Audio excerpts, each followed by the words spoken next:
So I know the other day we talked about police, we talked about defending them rather than defunding them. We talked about different statistics, crime related, and the like. And that's what we're going to talk about a little bit today, kind of in a different fashion. But we're talking about it again because it's what's at the forefront of the news and of different media outlets. That's what they're talking about. And so if they're talking about it, then I also want to talk about it. I also want to shine a light on the topics and subjects that they're bringing up because typically my outlook or a conservative outlook in general is much different than what the mainstream media presents. And so the question I've been asking myself lately is, who is the leader? Who's the leader? And what are they doing? What is he or she doing? What are the leaders doing? Because leadership is everything. Even in day-to-day life, wherever you work at, you have a boss, you have a leader. And throughout my career at my job, I've had some good bosses. I don't know if I've ever had great bosses, but I've had good bosses. But I've definitely had horrible bosses. I've had bosses and leaders who care very little or none at all about the people that they're leading. They don't care about them. It's seen by their actions, how they treat you, by their words, how they talk to you. Do they try to elevate you, or do they try to elevate themselves? Are they a leader or a boss that believes in helping or just cracking the whip? What kind of leader are they? What kind of leader are they?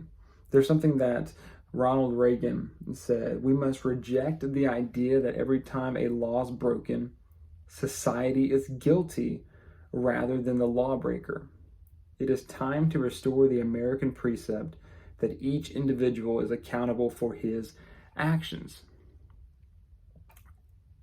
And that's one of those quotes, those ideas that I read, and I think, does that really need to be stated? And here lately in our day and age, I think it needs to be stated now more than ever, because that's what we've done. We categorize people, problems, situations. We categorize these things into groups, into bubbles, and we assume they're all treated the same, which is what we're going to talk about with our police departments and the way we handle different situations. We lump everything together, and it's not right. NBC News put this article out there. Violent encounters with police send thousands of people to the ER every year. Few departments keep good data. San Jose has tried to keep track and found that uses of force led to hospital visits about 43% of the time. And this is a little tidbit that they put in there. In the national conversation about policing over the past year, public attention has focused on those who die at the hands of officers. Americans know the names of George Floyd, Breonna Taylor, Tamir Rice, and others killed by cops. Few know that tens of thousands of people like Paulino, some person they talked about in the article, end up in emergency rooms after run-ins with police. So, it's not wrong about that. Our society elevates some people over others. Why? I would say mostly because of the narrative and the agenda. I believe the Paulino situation case that they're referring to is back in 2015. We weren't really discussing things like this. Had that happened in 2020, 2021, or going forward, then you bet I believe we would have heard a great deal about it. So let's look at San Jose, California. the place they're referring to. So who are the leaders? Who are the leaders? Well, the mayor of San Jose is a guy named Sam Liccardo, and he's a Democrat. The governor of California is Gavin Newsom. And so I've never heard of Sam Liccardo before, but I have heard of Gavin Newsom. And when I hear of Gavin Newsom, usually it's not in the greatest fashion. Usually it's not, usually he's not for the people. With decisions that he makes, choices that he instills on people. One that stands out to me is the way that he handled the pandemic and the mandates and the lockdowns. He's a hypocrite. He will enforce one thing and talk about people staying at home. Don't go out, only if it's essential for groceries and things of that nature. But yet we have proof that he didn't obey his own mandate. He didn't heed his own advice. He went out and did things that he told people not to do.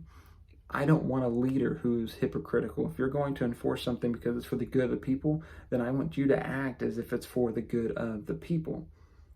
And so let me give a disclaimer. I don't want to lump people in the categories, because that's exactly what I'm talking about. I don't want to lump Democrats in one bubble and Republicans in another, because there's many Republicans who I believe don't stand up for the conservative side and who have no backbone. So I don't want to elevate them to a level that they do not belong. The Democratic side, you already know my thoughts and my opinions. Most of the time, the Democratic side, that's why they're on that side, is because they believe in things that I don't. That they believe in things like socialism. They believe in, they don't believe in capitalism. They want the people to lead themselves, and typically that doesn't work very well. So the broad sense of things, yes, the Democratic side is not one that I would lean towards. They don't uphold my beliefs, my morals, the way that I see conservatives do, more so. So the three names that NBC News threw out, we all know who George Floyd is, and if you don't, then I think you've been living under a rock for the past few months. So Minneapolis, Minnesota is where this incident happened. So again, the mayor is Jacob Frey, which I've never heard of. He's a Democrat. Tim Walz is a governor. He's also a Democrat. Never heard of him either. And I guess, when it comes to politics, I guess I would say it's more so bad if people don't know who you are. Why is it bad? Because you haven't stirred the pot enough. You haven't done something. I want a leader to do something. I want a leader to bring change. Obviously, I would rather Republicans bring change than Democrats, but I want someone who does something, not just someone who sits behind a desk. That's what I want. So George Floyd's death. I mean, we can agree or disagree on what happened. Was it good? Was it bad? Justified? Whatever. But again, what is the leadership doing in this situation? Because it's funny that we have these media outlets like NBC News and other liberal establishments that paint such a bad picture on places and states, and yet the leadership there is the same party as which the journalists belong to. It's funny. It's a little comical, and it's like they don't see what they're essentially doing. They're putting down their own side. They're basically saying these things are happening in these places, and look at the leadership. So Breonna Taylor, Louisville, Kentucky. And so if you don't, again, this is a popular one, but if you're not too familiar with it, the police entered a residence. There's disagreements on what happened. Did they announce who they were? Did they have a warrant? All that good stuff. And the boyfriend, I believe, shot at the police because he thought they were intruders. Now, the cops went in plain clothes. They said they announced who they were, but in the mix of all the gunfire, she was shot. Breonna Taylor was shot twice, and she died. So, again, I'm not here to justify any of these things. I mean, because based on what BBC News says, the boyfriend fired 3 shots, I believe, and the cops, I don't know how many there were, 3 officers, they fired 32. Now, just reading this for what it is, 32 rounds is a lot of fire.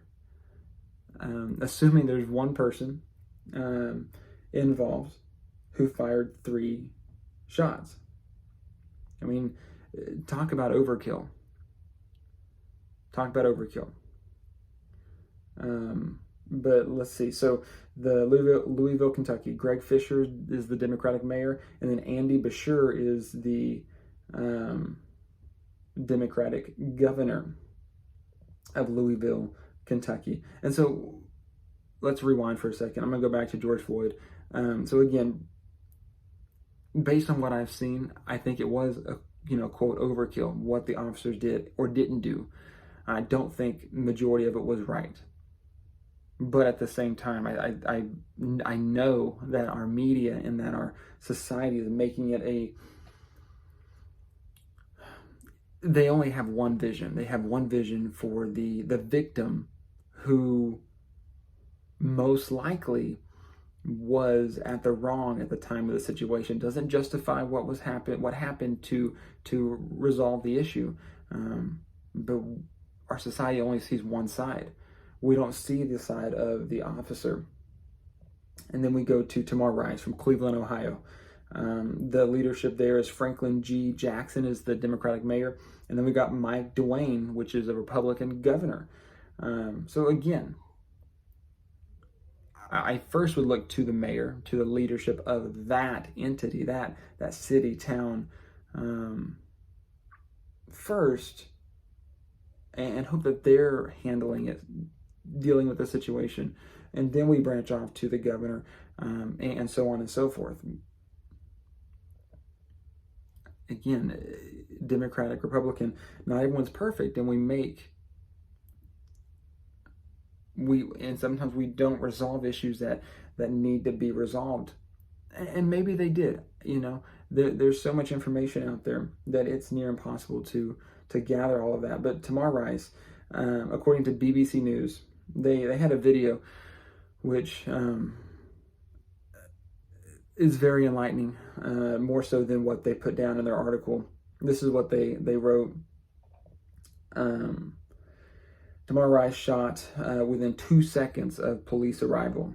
Video footage of the fatal shooting of a 12-year-old in Cleveland shows he was shot within 2 seconds of the police arriving. Tamar Rice was shot and killed by police because they believed he had a gun. It turned out what he was carrying was a fake.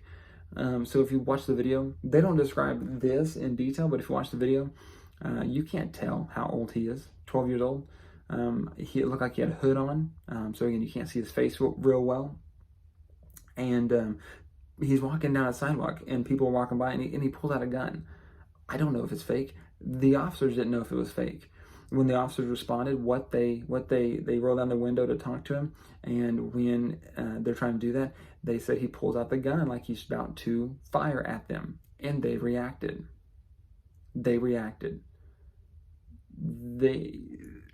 How long do you want them to react? How long do you want it to take for them to react? Because it's either going to be his life or their life. It's heartbreaking that a 12-year-old is shot and killed. But based on the facts that I just read, I found out, the officers weren't in the wrong. They had no time to get out of their vehicle if he was going to draw his weapon and fire at them. They had no time to get out. They did what they needed to do. But again, we don't look at their side. We only look at the 12-year-old side. Again, heartbreaking story. But then I'd backtrack and ask, where are the parents in this situation? Where's that leadership? That's who we need to be looking at and examining and finding out, why was he in that situation to begin with. So New York is a booming place. They've been hit very hard by the pandemic, and the not even the virus itself. I believe that did little to nothing to them compared to the mandates and the restrictions that were put on them by their leadership. That's what hurt them more so than the virus. And so New York City, you got the Democratic Mayor Bill de Blasio and Democratic Governor Andrew Cuomo. And there's an article that CNN put on. It says, we spent 2 nights on patrol with the NYPD. Here's what they told us about the spiking crime in the city. Now, the New York Police Department's 46th precinct, covering the South Bronx, was once known as the most dangerous square mile in America, though not near the rate of the early 90s. Crime in the New York City is spiking once again. Shooting incidents this May were up 73% compared to the same period last year, according to the NYPD. So we've seen an increase, I would say, across the board in different places for numerous reasons. I mean, locking people up in their houses, telling people what they can and can't do, putting restrictions on their life, that takes a toll on people, mentally speaking. Doesn't justify what happens, doesn't justify their actions, but it changes you. It changes you. Another situation involves the lack of concern and the lack of punishment that's dished out for people who make these bad choices. If we look back at the summer of 2020, when the rioting was happening, no actions were taken, no punishment was put out there for the people who stole, destroyed, killed even. No punishment was sent out for that. Forgiveness was given instead, and it was justified. If there's no punishment for crime, if there's no punishment for wrongdoing, then what's going to prevent anyone from doing wrong? Nothing. We can take this to a biblical level, and we talk about eternal separation from God in a place called hell, which is very real.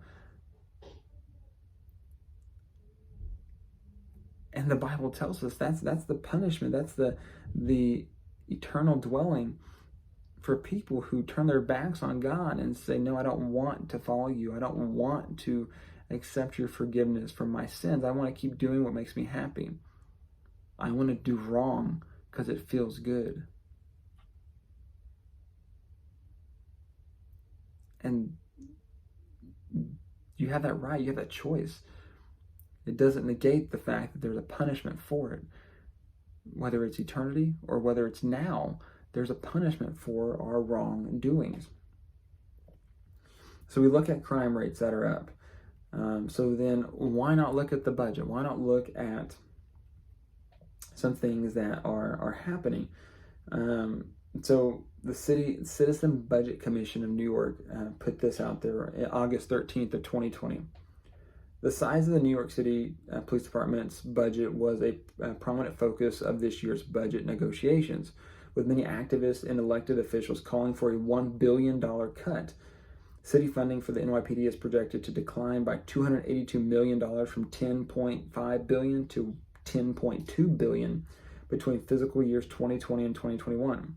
The operating budget will decrease by $345 million or 6.6% from $5.2 billion in fiscal year 2020 to $4.9 billion in fiscal year 2021. So, I mean, those are huge numbers. And so this was still in the heart of the pandemic last year. And the whole defund the police was the was the focus, was the memo. And this is kind of what came from that. So we have all this crime, and yet we want to defund the police. Okay, so we fast forward to Bloomberg media from May 6th of 2021. So fast forward, 8 months or so.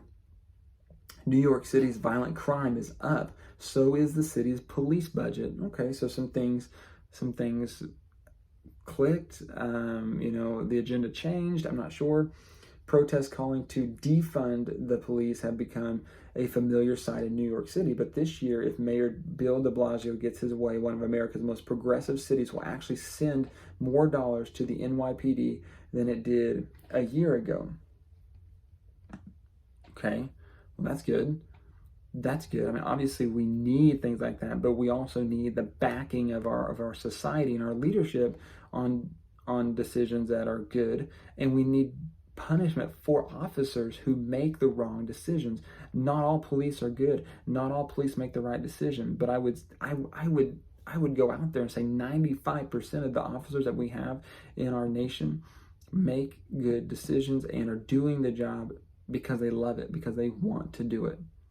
The other 5%, they ought to be punished. They ought to be fired. They ought to have to be held to a standard, to some accountability for their actions and what they do, because they serve us ultimately. They serve the people. And so I like numbers. I like budgets. I like things like that. But if we look at some actual expenditures for NYPD from 2017 to 2022, their actual expenditures went up from 5.58 billion in 2017 to 6.09 billion in 2020. That's a lot of money. And that's with a B. That's crazy to think how much money goes into things like that. But it went up. And coincidentally, if we look at the plan for 2021, it starts out at 5.35 billion. I mean, so what? We're 23.23 billion below the actual expenditures in 2017. So, obviously we need to think about inflation, which has happened tremendously, and it'll only continue to happen. But why would we not use the past data and the expenditures that we actually had and use that to set our budget, instead of setting our budget too low and we overspend? I mean, that's not intelligent in my eyes. But yeah, even through 2024, the budget never exceeds the actual expenditures for 2017. That's crazy. Again, that goes all the way to 2024. But don't worry. We have a guy with a plan. And so NBC News tells us this: Biden tackles crime again, but this time he's in charge. The analysis is, it's an unusual stunt for a president to pause his agenda to point out what's going wrong in the country, but crime rates are impossible to ignore. So I may have missed something. I may not be up to date on this, but why is it unusual for the president to stop his agenda to point out what's wrong in the country? I would hope he would do that. I would want him to do that. I want a leadership who is involved, who is there to help us and solve problems. That's what I want. But it's unusual for the president to do that. Okay. He plans to tie the spike to COVID-19 and guns, according to White House officials.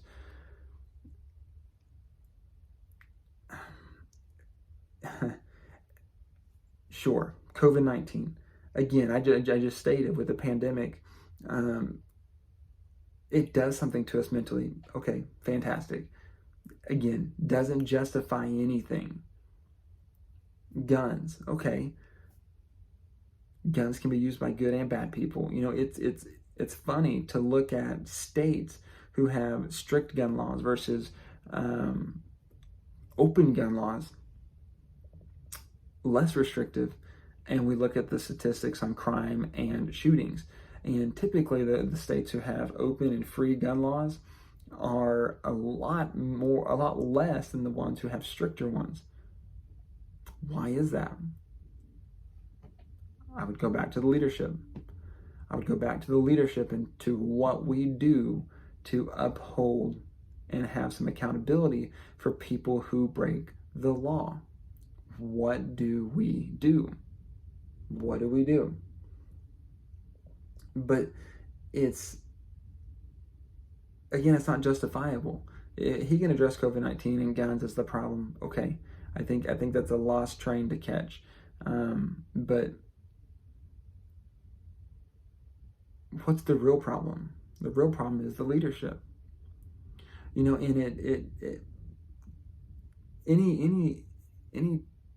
push that Biden has, any kind of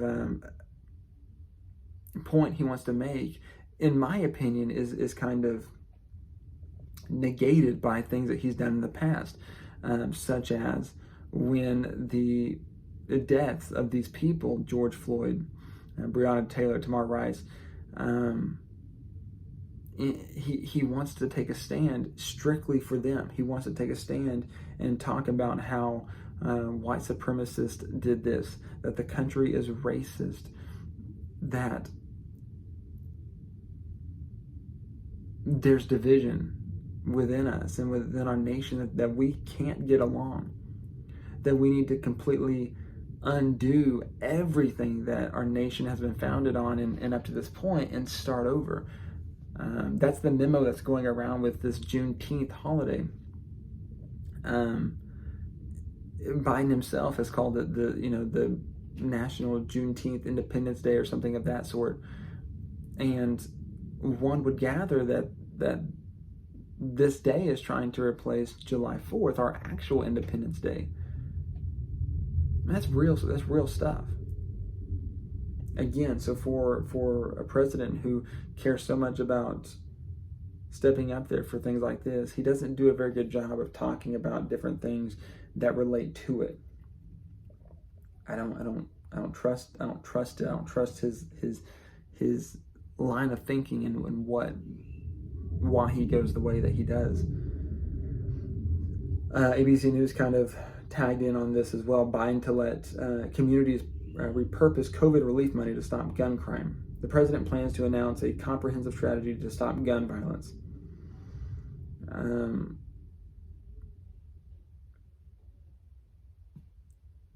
Again, do what you need to do with money. I personally would like to have, I delegated money to this, I want it to stay here. I delegate money to this, I want it to stay here. Sure, things happen, emergencies come. Let's react. Let's do something with what we have, and we will figure it out later. We'll fix the numbers later. We'll fix the budget later. Whatever. Okay. I'm pretty sure that there's a much higher need for COVID relief money for people and families who are struggling versus there is for money to stop gun crime. What is that going to do? What are you going to do exactly to stop gun crime? Well, the only thing I can think of is to hire more police and to invest in that situation. So it seems like that's kind of what's happening. This is what ABC News writes. The president will lay out a comprehensive strategy that will target law-breaking gun dealers, provide federal resources to police departments for gun crime enforcement, and allow communities to repurpose millions of dollars of federal coronavirus relief funding for programs proven to prevent gun violence, according to the White House. So, good. I'm glad the police department's in there. But the thing that I've seen before is like when Biden introduces like an infrastructure budget or act or relief or whatever, it pretty much doesn't go to anything related to infrastructure. He makes these laws and these acts and he pours money into it, but it's not really for what it says it is. Again, so yes, poured into the police to stop crimes and to have more people on duty to help each other out. Fantastic. That's what I would want to happen. But in regards to resources for gun crime enforcement? I mean, maybe. And then what's up with the programs to prevent gun violence? I mean, I don't know. I maybe some kind of rehabilitation thing would be good for people. I'm not against that, but I think that we start with the problem on hand, which is accountability. We hold people accountable for their actions. If people know, even if they're violent, twisted, sick people, if they know that there's some kind of accountability, it most likely, I would say 99% of the cases, will cause them to slow down and think about it. But if there's no punishment whatsoever, then why would they need to stop and think about it? There's nothing to think about. It goes back to leadership. Who is leading and what are they doing? What are they doing for the people? Because again, the leadership in our country is for the people. They ought to be. If they're not, they don't need to be in that position. Period. They are for the people. This goes back to, again, the Bible. This is what Jesus taught his disciples. That's what Jesus taught his disciples in one of the more humbling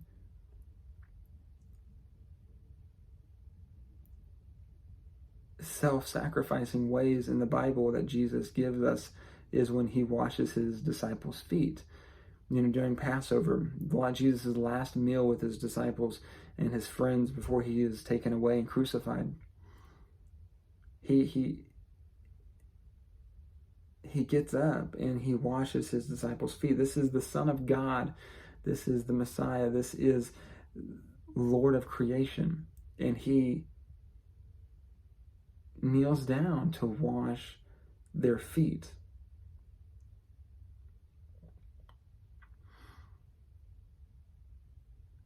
That should put us in our place a little bit. That should put us in our place. Peter had a response, as Peter always does, and that says, no, Jesus, you are not going to wash my feet. If anything, I'm going to wash your feet.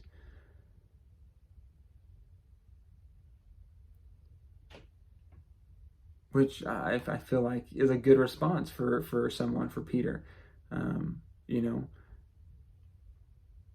But that wasn't the lesson Jesus was trying to make. He was trying to make the point that you're not here to be served. You're here to serve. I'm showing you what I expect. I'm showing you what I expect. There was a quote that I saw this morning that says basically society ranks us by the people who are serving us. But God is ranking us essentially by the people whom we are serving. Keep that in mind. Again, that's what I want my leadership to look like for people around me. I want to be a servant. I want to serve. I want to do good for you. I want to do good for you. So, as always, if you like what you hear, please let me know that. If you have comments or questions, concerns, please send them my way. I would love to look at them and address those. If I've said something that's not true, if I've said something that needs to be re-examined, let me know so I can correct it or double down on it and make my point firm. So I will see you guys next time.